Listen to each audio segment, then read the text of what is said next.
Hi అండి. యాక్చువల్గా 2 days back video ఇది. అక్కాల పిల్లలు హైదరాబాద్ నుంచి రాఖీ పౌర్ణమికి వచ్చారని మేము కూడా సడన్గా బయలుదేరి వెళ్ళిపోయాము. అందుకని అప్పుడు ఏం చేసి తీసుకువెళ్ళలేదు.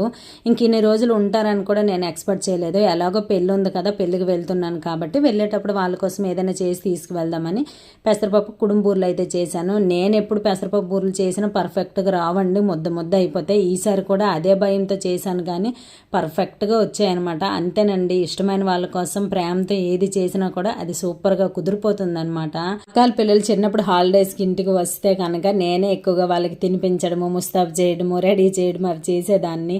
అదేంటో వాళ్ళంటే నాకు చిన్నప్పటి నుంచి చాలా ఇష్టము. ఇంకా వాళ్ళకి ఏదైనా చేసి పెట్టాలి అంటే ఇంకా ఇష్టం అండి. కానీ ఈ జాబ్స్ పరంగా ఎప్పుడు వస్తారో ఎప్పుడు వెళ్ళిపోతారో తెలియదు. ఇంకా మా ఇంటికి వచ్చే టైం అయితే అస్సలు అవ్వదు. ఒక్కోసారి అనిపిస్తుంది స్కూల్ డేసే బెస్ట్, కనీసం ఒక 1 మంత్ హాలిడేస్ అయినా ఉంటాయి కదా అనేసి. కానీ మరేం చేస్తాం, తప్పదు కదండి. ఇంకా హాస్టల్ ఫుడ్ అవి తింటారు కాబట్టి ఇంక ఇక్కడికి వచ్చాక కూడా వెరైటీ ఎందుకు, ట్రెడిషనల్గా ఏవైనా వండితే బెస్ట్ కదా అనేసి పెసరపప్పు బూరెలు చేశాను. ఇలా పాకం వేసి కనుక పెసరపప్పు బూరెలు చేసుకుంటే 1 వీక్ వరకు అస్సలు పాడవ్వండి. వీడియో నచ్చితే లైక్ చేయండి. Bye bye.